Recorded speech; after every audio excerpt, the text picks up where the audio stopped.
All right.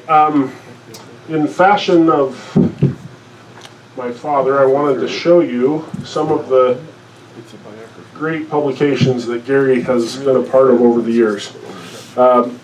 He and Ron Prittis, who happens to be in the audience tonight, combined on this book, Brigham Young University House of Faith, some years ago. That's a very interesting look at BYU from the perspective of two individuals that attended there in the 70s and 80s. Is that right?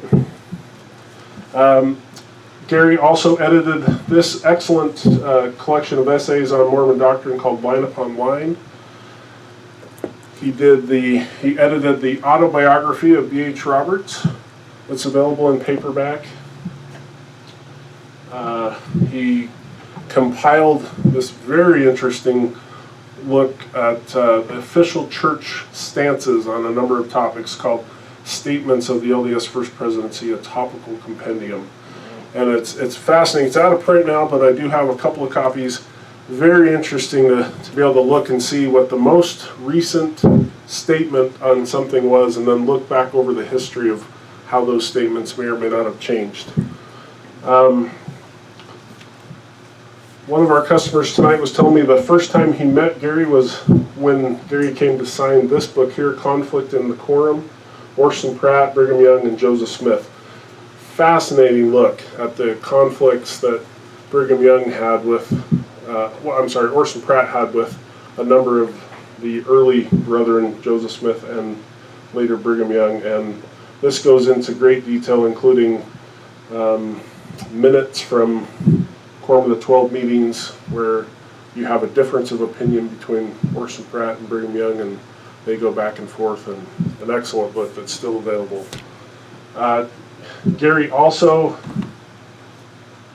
edited 2 volumes along with Deborah Anderson, who's here at the back of the room as well, Joseph Smith's Quorum of the Anointed and Nauvoo Endowment Company's A Documentary History. This is a 2-volume work that goes through the earliest examples and development of temple worship in Nauvoo.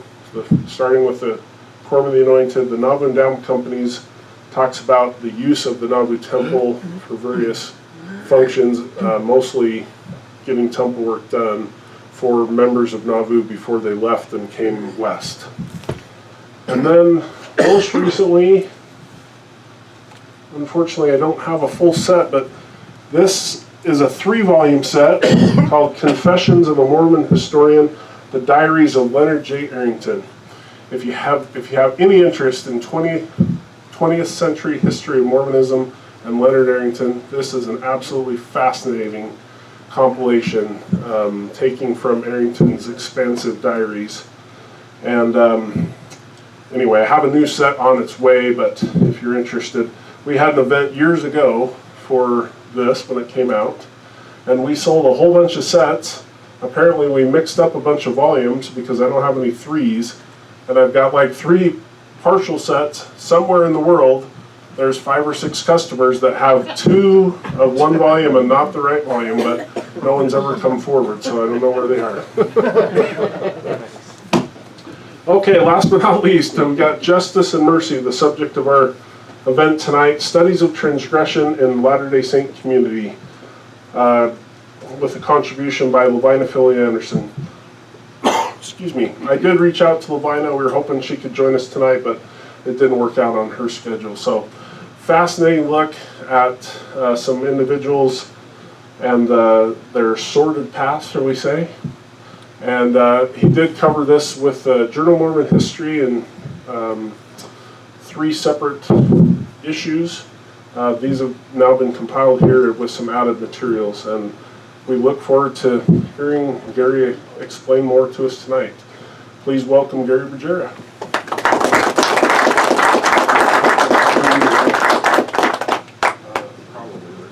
Sure.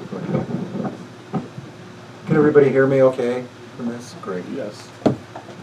I don't have a shirt pocket, so I'm going to try to put this in my pants pocket and see how that goes. I appreciate everybody coming out tonight, but I'm going to start with an apology.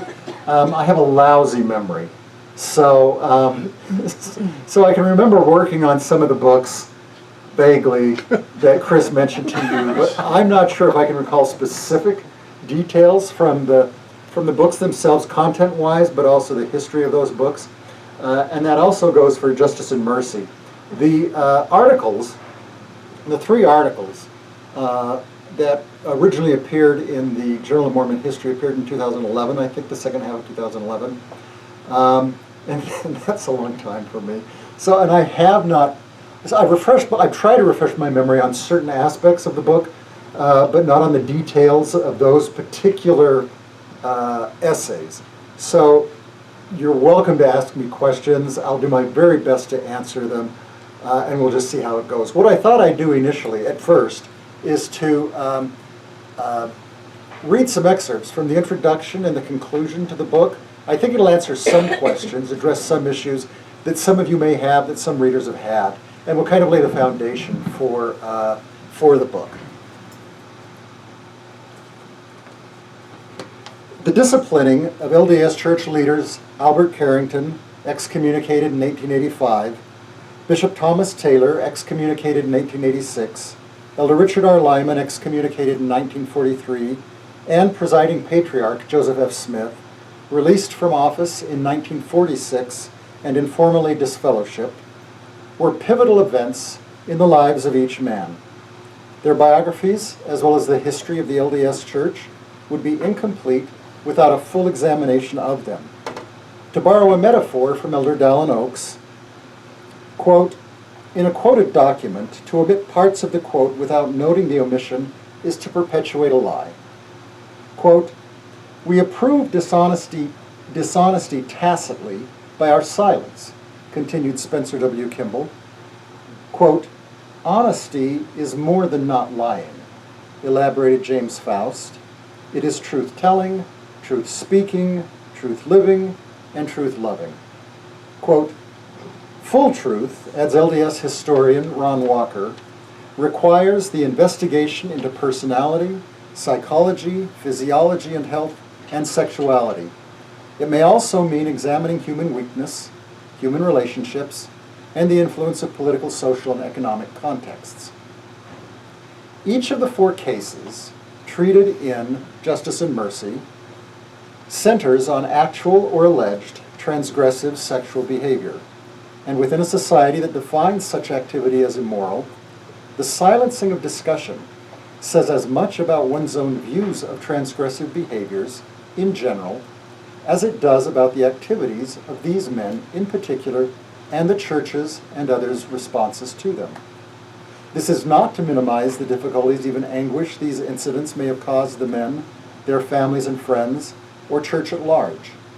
Indeed, given LDS prescriptions against certain sexual activities as second only to murder in seriousness, each of these episodes may have been painful beyond words for the many people involved. Yet in the long run, our ignorance, including attempts to conceal, serves not to minimize the impact of such acts, but to render them even more potentially devastating. Quote, without honesty, counseled Gordon B. Hinckley, our lives and the fabric of our society will disintegrate into ugliness and chaos. In fact, suggested LDS biographer Davis Bitton, quote, a frank acknowledgement of the weaknesses of the subject will usually turn out to be, ultimately, more respectful toward the subject than a cover-up job. At the same time, focusing on the facts of transgression necessarily neglects other, less difficult aspects of each man's life.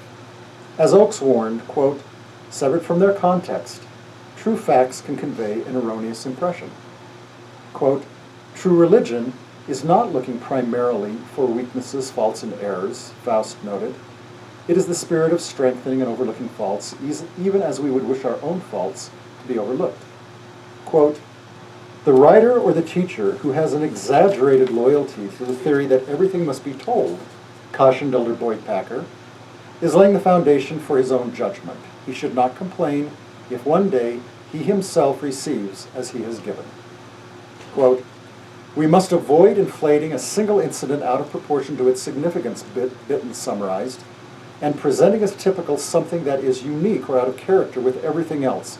On the other hand, he continued, I must insist that if the writing of a given biography is itself legitimate, then events and issues, challenges and disappointments, struggles and lapses should not be ignored or swept aside simply because they might be considered embarrassing.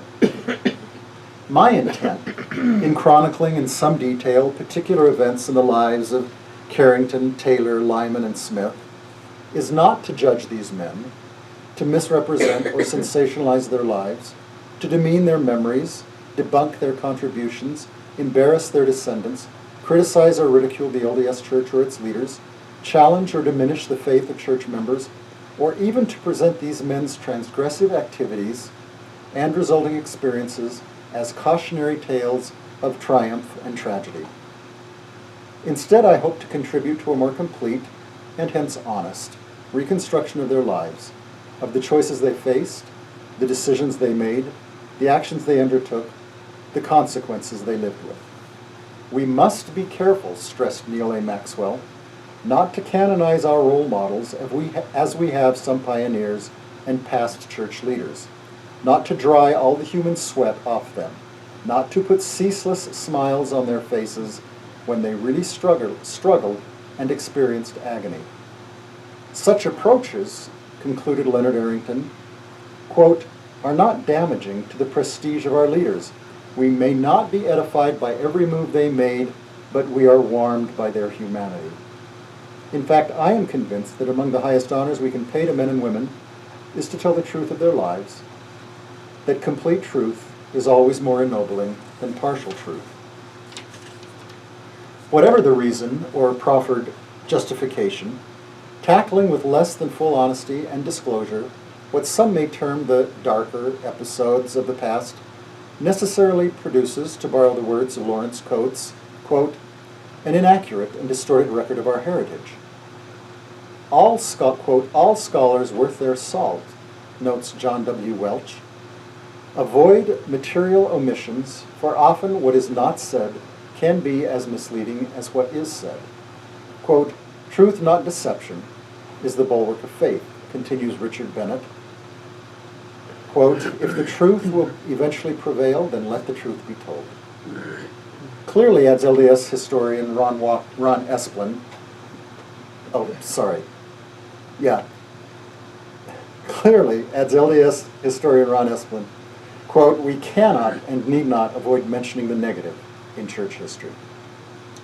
Yet it is also true that such approaches, however responsibly undertaken, are sometimes criticized as being in questionable taste or emphasizing the sensational, as trespassing on one's personal privacy, as being excessively graphic and offensive, or as misrepresenting the very history under study.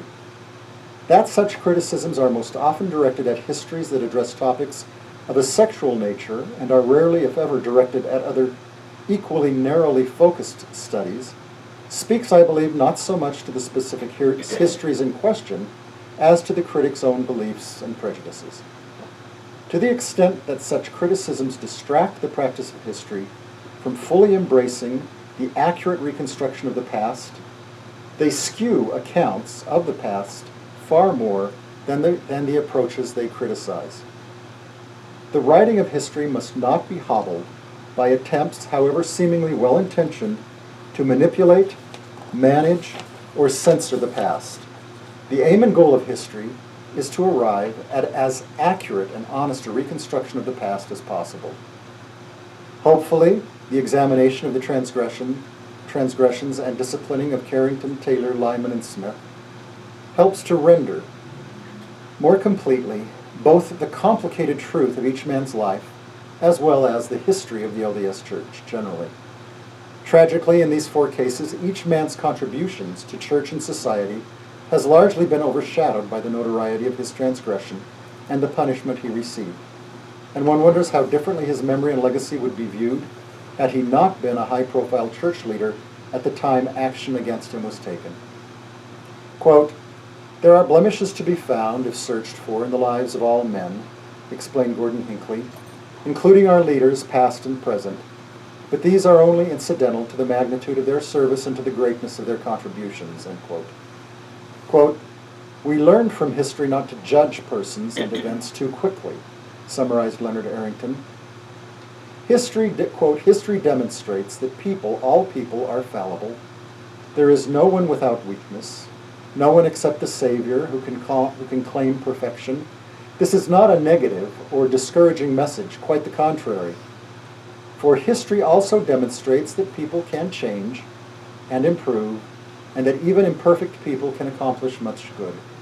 Quote, we don't know the whole person, added Monty McLaws, writing in the LDS Church's official Ensign magazine, quote, until we know the weaknesses and strengths that are often only revealed through experiences some consider sensitive.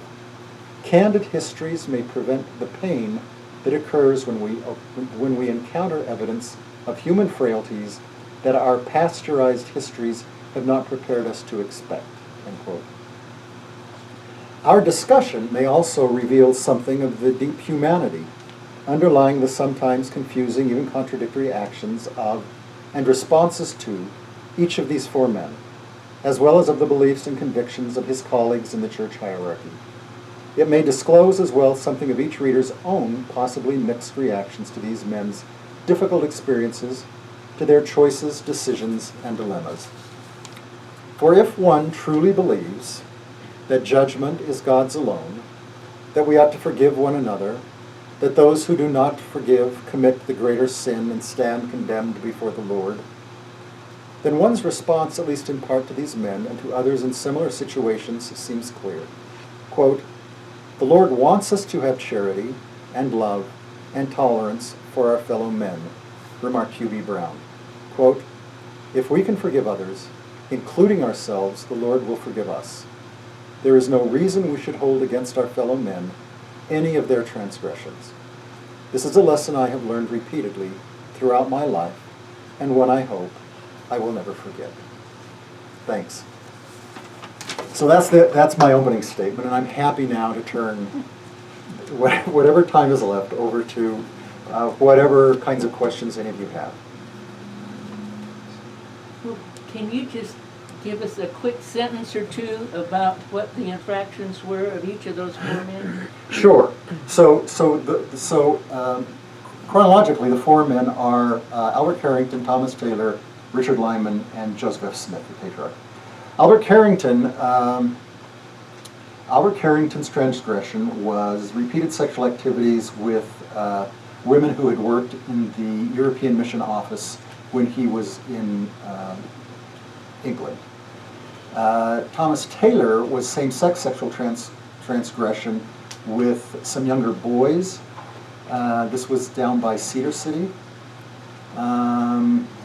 Richard R. Lyman's transgression was a continuing affair with a woman he was not married to. And Joseph F. Smith's transgression was same-sex transgressive behavior as well, although the specifics of his transgression I don't know. I can guess, and I've heard stories, but I don't know. Something happened. He was confronted, and he was released from his position, and he moved to Hawaii for a time. Yeah, for all the rest of his time. Yeah. And he eventually was informally disfellowshipped because he was removed from his church offices, and his local leaders in Hawaii were told, don't call him. That changed before the end of his life, and he served on the High Council in his stake in Hawaii. So in a nutshell, that's what's going on with each of these men. Yes? Who are the people on the cover? The people on the cover? So they're Albert Carrington, Richard Lyman, and Joseph F. Smith, the patriarch. So Taylor is, Taylor's not there, no. You'll have to talk to the publisher as to why he chose not to include a picture of Thomas Taylor. So I should point out, let me mention something. The publisher is Brian. And Brian is certainly welcome to interrupt me and correct anything I might say or tell me to stop talking about him. But Brian has been publishing books for a while. Now they've been very oriented to a very particular market. They've tended to be reprints of works in the public domain. And he invited me, well, he actually asked me if he could publish the 3 articles that were serialized in the Journal of Mormon History, and I said, as long as I don't have to do any hard work on it, that's great. It turned out that in working on this book, there was some additional information that came to light about Albert Carrington that didn't change anything. There was just some additional information. There wasn't anything new on Richard Lyman, and there was some additional material that surfaced about Joseph F. Smith that's included in there. And then the appendices are all new. And the appendices are pretty interesting. There's a lengthy discussion about another case involving Hunsaker that is drawn entirely, almost entirely, from the diary of Rutger Clausen. Rutger Clausen was not an apostle. I think he was either the stake president or past stake president. He was stake president. He was stake president. And in his diary, he included the trial transcript in his diary. So it's just a surprisingly detailed account of this particular episode. Then there's one of the appendices is Levina's, her study based on some excommunication records that surfaced that cover, I think, the mid-60s to the 70s. And she's able to do some demographic analysis about the kinds of things that were problematic and what was going on. And also, O'Brien, during a period of time from the 30s, 40s, and I think into the 50s, the LDS Church published the names and often the reasons why people were excommunicated. And they published these in public records, the Church News and the Priesthood Bulletin and places like that. So those were all extracted and arranged in a graph, and then Brian annotated them. And that must have taken a huge amount of work, Brian. That did take a while. And so it is pretty interesting, the annotated appendix of the listing of names. Ron? So, how many of the sources were easy to find, or that you could find now, or in some circumstantial way?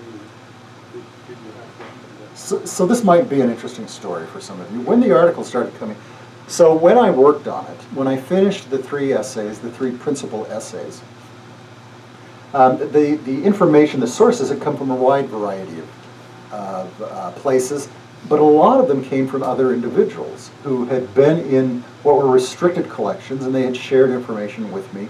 A lot of the stuff came from Mike Quinn's papers at Yale. And so when before I submitted the articles, I gave a copy to one of the employees at the Church History Library, just so they would know this is what I was doing, and let me know if you want to talk about anything. And they came back to me and they said, the only thing that we ask is please do not credit any of the sources, the original sources, as coming from us. And I said, okay, I can do that. I'll cite my source, which was these other people's notes. And so I tried to do that. After the articles came out, there were questions. Some readers had questions about the legitimacy of the sources, like were these really sources and how can we trust? And so there was a little controversy about that, and the church decided at that point, you can go ahead and say that the original documents are housed at the LDS Church Archives. And so that's what I did. There was a letter to the editor that came out in one of the issues of the Journal of Mormon History where I kind of outlined what the specific sources are and their locations. And so I think that answered that. Is that kind of, Ron, what you were asking about? Yeah, and what about McKenna? So, well, this is a different topic. Ron's asking about additional pushback to the articles when they started coming out. So there were actually two different areas of pushback. One was from the Mormon History Association itself. The outgoing president thought that he should have been told that the articles were going to come out in the Journal of Mormon History. And he was annoyed that he wasn't told that they were going to come out. I think that was just so that he could prepare him if people had questions about it, but that isn't how the Journal of Mormon History and the Mormon History Association traditionally have acted in the past, where the Journal of Mormon History has run articles by or alerted the officers of the Mormon History Association about potential controversies that articles might generate. So the outgoing president was annoyed at that. The incoming president was Richard Jensen, and he worked for the church at that time, and he didn't have any objection at all about the articles and was actually very supportive. He thought that it was appropriate that that Journal of Mormon History should tackle subjects like this. The other area of pushback was after the first one on Albert Harrington came out, I got a call from the church historian who was in his car on his way to the airport to go to a speaking assignment. And he was very friendly, and then his tone changed and he got very serious. And he wanted to let me know how disappointed in me he was personally, and the church, and also how, let's see, what was the term? It was out of place for a journal like the Journal of Mormon History to publish such articles. He would have expected Sunstone to publish these articles, but not the Journal of Mormon History. Very briefly, we had a conversation, and I explained to him that I'm sorry that he and others. I can't remember if he said explicitly that he was working on under direction, or if this was himself. I think he was working under direction to reach out to me to let them know how disappointed the church was in me. And so I tried to explain what my reasons were and that I would be happy. And Who was that? so that was Marlon Jensen. Oh, Marlon. Okay. Yeah. Oh. And that's kind of how things were. I mean, I talked to him later in person, and I don't know that either of us changed, and I don't know. Anyway, so that was that, and that's over. And I think things have moved on. Now, my impression is that I know that there are people who did not like the articles because of the scrutiny and also the level of detail in the essays. They thought it was just too much information. But I also know that there are other people who did like it, that they didn't have to deal with the topic now. They could just refer patrons to the essays, and hopefully they'd get most of the questions answered that they might have about these people. You've talked a lot about the justice end of it, which is what I'm hearing from your introduction. Either in the essays, how do you deal with the mercy side of these same cases, or what is your, if you care to share your personal approach Sure. to that? Yeah. I should also mention that the title isn't mine; it's the publisher's. So maybe Brian could. No, I can tell you what I think. I think that That's not true. I think that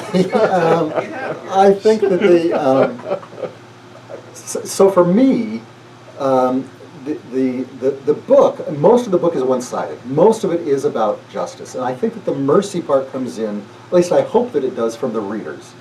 When you have a chance to look in detail at these men's experiences, what I would hope is that you would come away with a better understanding of their lives and of the situations that they were in, and the French have an expression, to understand is to forgive.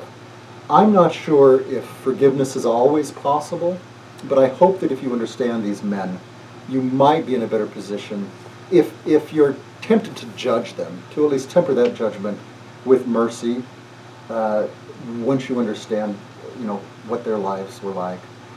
And I don't mean for that to sound like, I don't want it to justify necessarily what they did, and that there are some men that I have a much easier, I have a much easier time to be sympathetic towards. Richard Lyman and Joseph F. Smith specifically. Albert Carrington's a little bit, he's a different character for me, and I just have a hard time with him and how he treated the women the girls that he was involved with. I forgot what question. Okay, we'll go. I think there was rumors that Richard R. Lyman really claimed that he had a plural wife, not an adulterous affair. So this is a really good argument that Richard Lyman does seem to have leaned in that direction, but he changed his mind. And whether he changed his mind, whether he genuinely didn't believe it anymore, or whether he just changed his mind because he had to, because it was a condition of his readmittance into the church, I'm not sure. But it's kind of a bogus excuse, really. I mean, he saw this, he tried to make an argument that, first of all, that Richard Lyman's is an interesting case, because he met this woman through a church assignment. And that they developed feelings for each other, and he wanted her to marry him after he died, or he would marry her after she died. And then they had like this kind of crypto engagement, and then that turned into, and he does admit that he eventually succumbed to temptation, is the way that he describes it. So, yeah. What, was there pushback from family? I never heard from any family members. I know that when Loretta Hefner published on Richard Lyman,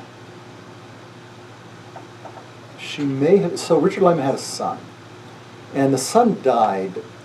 For me, it sounds like he took his own life.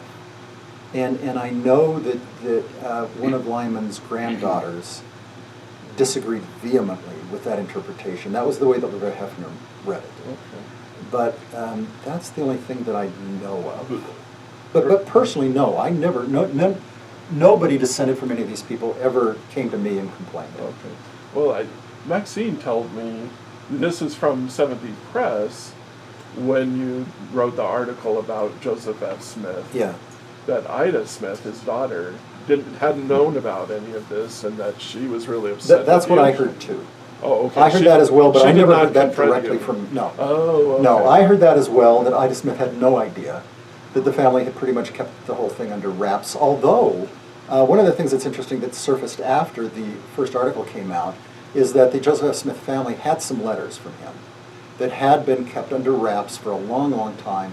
They were looking to sell them, and Kurt was hired to do an appraisal, and after his appraisal was done, someone shared a copy of that with me. And one of the things that Kurt did in his appraisal is that he quoted from these letters. Oh. And I want. and so I quoted from that and cited Kurt's appraisal. Brian felt an obligation to let Kurt know what was going on, and Kurt had a problem. Kurt objected to that. He didn't. He was worried that if word got out that I was quoting from his appraisal, that people would think that he shared it with me, and then he would lose business because people would think that he couldn't be trusted to do an appraisal of these kinds of materials. Okay. It did not come from Kurt. It came from someone else. So we, the three of us, Brian, me, and Kurt, worked out a way of being able to reference the material and even quote from some of it in a way that Kurt felt comfortable with. Okay. So, but what I understand from this material is that Joseph F. Smith's letter of confession, where he, I think, may have specified exactly what occurred between him and the young man, has been destroyed. Okay. But I don't know that. I only hear rumors about these kinds of things, so I really don't know what happened. Deborah. In the research I'm doing on this Bruce McConkie biography, he was called to the 70 at the same conference that Joseph F. Smith was released. So I was just reading that in the newspaper clipping the other day. The stated public reason, of course, was ill health for him. But they also either quote him or reference something he said that even though he was being released for ill health, that he'd be happy to stay on the job for a while until they called the next one or something. So him offering to stay on under those circumstances sounds kind of odd. Did you come across that, and was that just like a cover for... So I don't remember that. I know that when he was released, David O. McKay, I think, was presiding, and he read a letter that Joseph F. or someone else Wrote composed. Yeah, in which he says that if you ill health and if you feel like you need to release me, go ahead. Something like that. Yeah. It was kind of general. They had no intention of keeping him, and this was just a way for him to kind of, I think in their opinion, in their view, it was a way for him to save face. But he was really devastated. He was just, you read some of the contextual material and some of the information from him. He was immobile. He couldn't, he couldn't get out of bed. He couldn't do anything. All these charges and things were circulating around him, and he knew that some of it was true, but he couldn't deal with it. And in some ways, it was good that they gave him an option so he didn't have to deal with stuff. But yeah, so I don't remember seeing anything where he was serious about you don't have to release me if you don't want to, and I'm happy to continue. I don't know how he could have done that.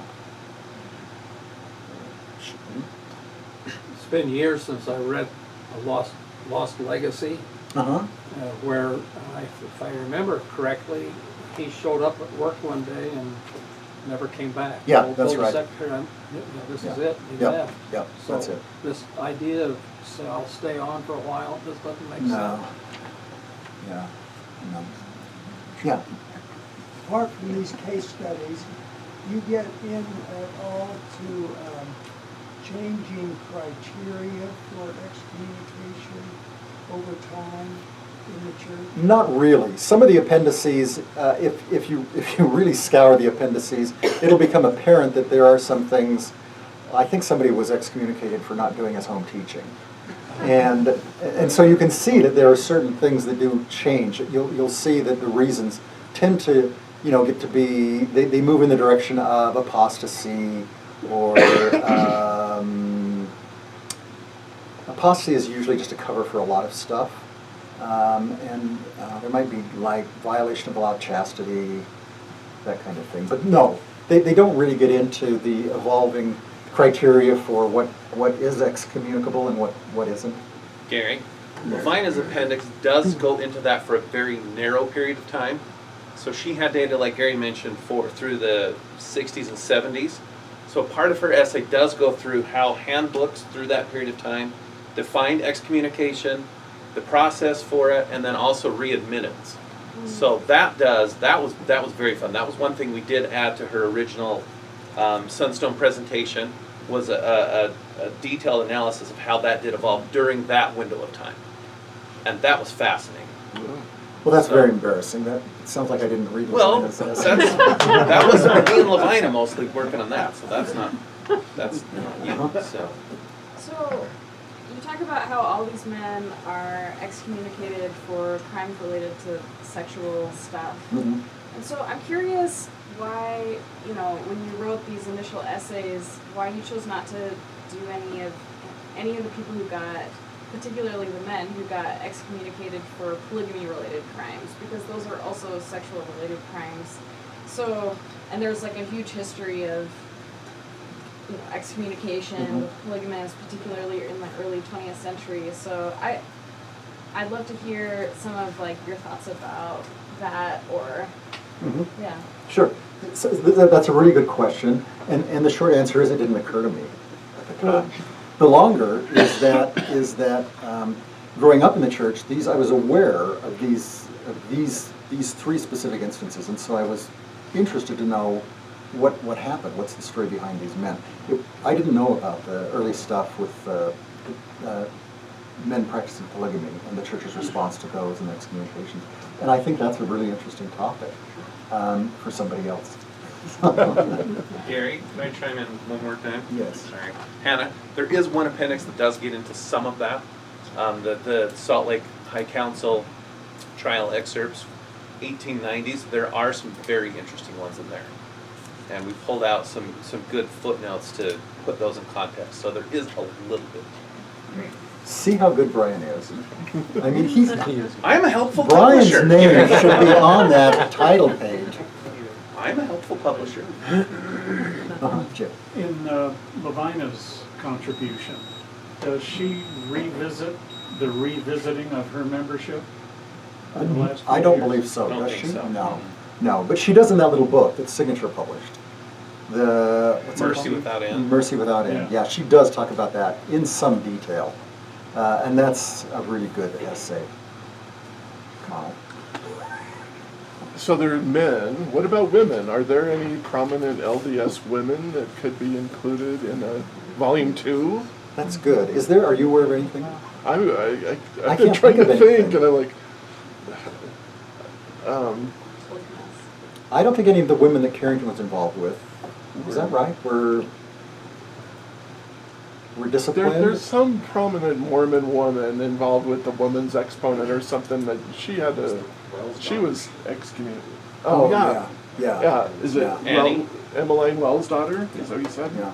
And Kim Cannon's done stuff on her. Okay. So that's good. It's quite good. You do talk about Anna in the Richard R. Lyman her story a little bit. So, Thank you. and you did a good job of it. John. Back to the mercy piece. So, Johnny Taylor and Cowley, they were rebaptized after their death, right? Or, I don't know about rebaptized, but were given some rights back after their death. Say that again, who? Back in the 20s. Who? Johnny Taylor and John W. Who's John John W. John W. Not E. John W. Taylor. And Matthias Matthias Cowley. They were excommunicated with the Smoot hearings, but then their family were able to get them reinstated. And you kind of assume that's because they came from prominent families. Did anything happen like that with any of these individuals, or were they all able to get back? so before we leave your question, was Matthias Cowley excommunicated? It's constantly gotten wrong. Cowley was not excommunicated. He actually wasn't even disfellowshipped. The language was he was deprived of his right to use the priesthood. Mike Quinn points out that was after a lengthy debate and a heated debate within the quorum, because some, the Francis Lymans, wanted to nail him. Others said, I don't think we should do anything. So that was the compromise. So that meant he could still go to the temple. He could still take the sacrament, both of which he did. So it was a weird limbo thing. So as a result, there was nothing needed. He was finally readmitted to complete membership after lots of petitioning, but it wasn't a rebaptism because he hadn't been excommunicated. John W. Taylor, his is very interesting. He actually gets rebaptized by Moses Taylor, and that was not authorized from the top and was done in a very clandestine manner. And he goes in later and tells James E. Talmage what exactly had happened, and they were not at all happy and made a very clear point that that was not authorized and didn't count. Both are extremely interesting. So when was John W. Taylor? Just right before his death. It was done in Utah Lake. There were witnesses. And this was authorized? No. The thought is it was probably the stake president, who was Frank Whitetailor, that had asked for it to be done, but that was, as far as we understand, on his own accord. And yeah, church leaders were not happy that it was done. In Maxwell's recent book, he has Matthias Cowley excommunicated Nazis. So is he wrong about that? Yes, he is.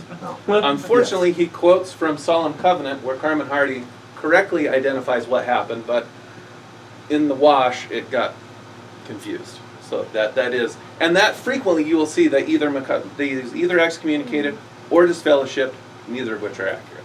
So. My impression is that Cowley was more likable than John W. Taylor. John W. Taylor was a little bit belligerent. He kept referring to his father's 1886 revelation. He wanted the Council of 50 to try him, which Joseph F. Smith laughed off. Yeah, it is weird because Cowley was far more involved in performing post-manifesto marriages. Far more. But he was a little bit easier to deal with. What happened to Cowley's diaries, Brian? They're at the church, and they have been transcribed, and hopefully will be available. In addition, there's an abridgment that he made later in life, where it's, from what I understand, part journal excerpts, but then part sort of reflecting on them, which would be fascinating to see also. And they're at the church too? Those are also. One daughter had the full diaries, the other daughter had the abridgment, and both were donated. John, I'm sorry. What was the... Did any of these guys get let in after death? After death? Yes. Let's see. No, they were all let in before death. Except that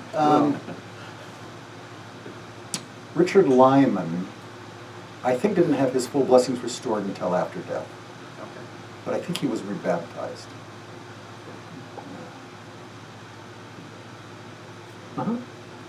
So I'm really excited about your book because I think that and your articles in general did a lot of really good work to kind of pave the way to talk about excommunication, because those sources, as many of the people in this room know, are really hard to get.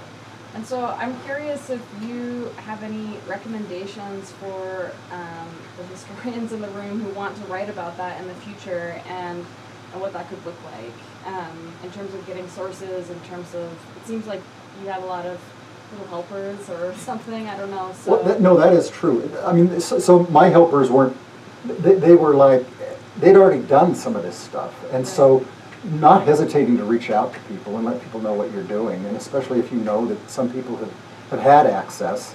The worst somebody's going to tell you is no. And I would still try the church too. I would apply. They're probably going to say no, but I would still apply so that I could say I tried. Was the Thomas Taylor article prepared at the same time as the other three, or? I think it was prepared after. Okay. I think so, but it was easy because it was just mostly, it's mostly a transcription of the entry from Redder Clausen's diary, with a little bit of other information, but it's mostly that. Oh. It's been a while since I've looked at the Thomas Taylor case. You called them young boys. Aren't they older teens? Maybe. Because I want to make a distinction between pedophilia and. It wasn't. I don't think it was. I think they were over. They were over 18, right? I can't 18, remember. 19, I think so. They're I don't around think that age. they were. Yeah. Yeah. Okay. Yeah. So not young boys. Gary. Right. Sorry. Everybody's young to me. So. Well, that's true. Even I am. Yes. Uh-huh. So, do you have any information on the trauma that might have happened to the families of these men? So I'm a little bit familiar. So they were all, well, no, that's not true. Well, they were kind of ostracized, some more than others. So Carrington's daughter had married Brigham Young Jr., yes. I think. Yes. And there was some issue about that. I think Go ahead, Joe. I think his wife Rhoda was very involved. Uh-huh. So With him? no, with the church. With the church, she stayed involved. Yeah, Uh-huh. you know, she lived here in Salt Lake, and his actions were in England. England. Yeah. But she was very much involved in women's things. His name was Rhoda. Okay. And then her daughter married Brigham Young Jr. Junior. Yeah.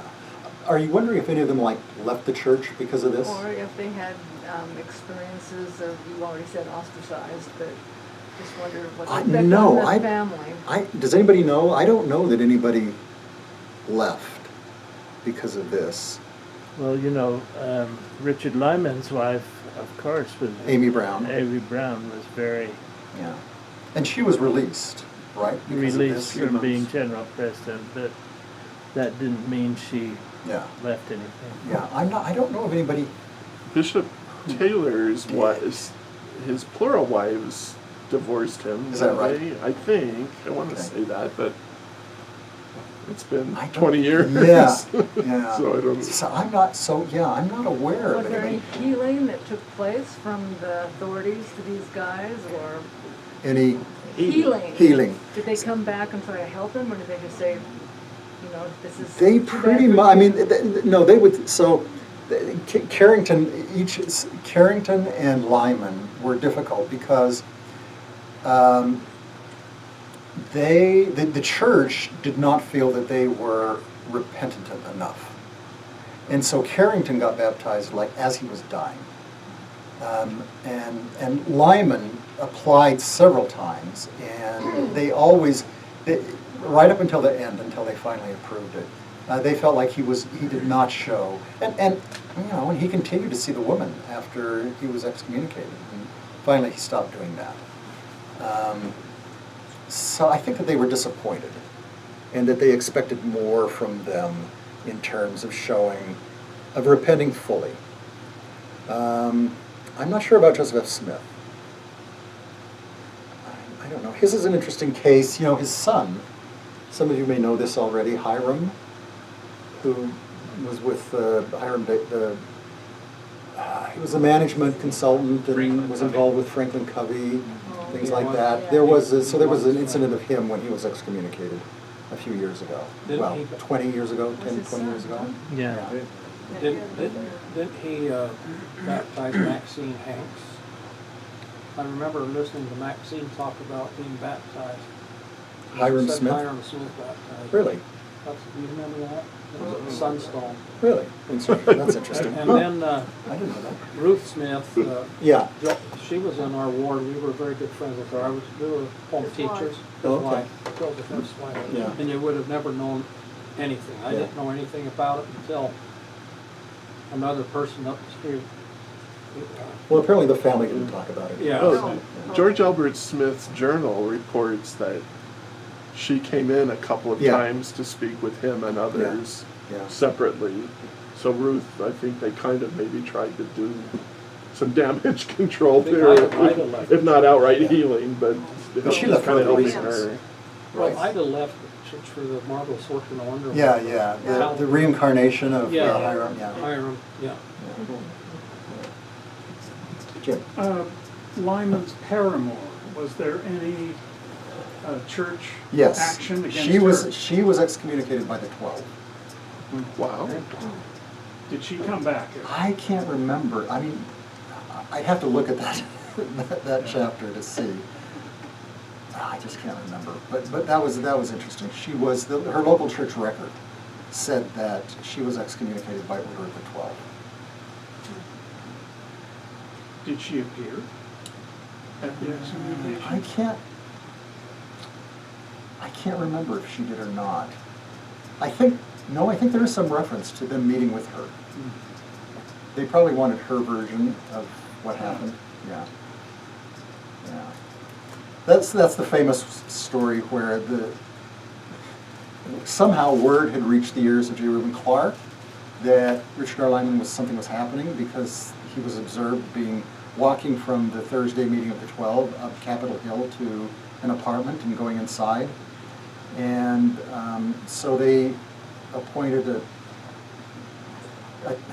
they asked Joseph Fielding Smith, the apostle, and Harold B. Lee, and then they also enlisted some policemen, and they followed him and then broke the door down to her apartment and caught them.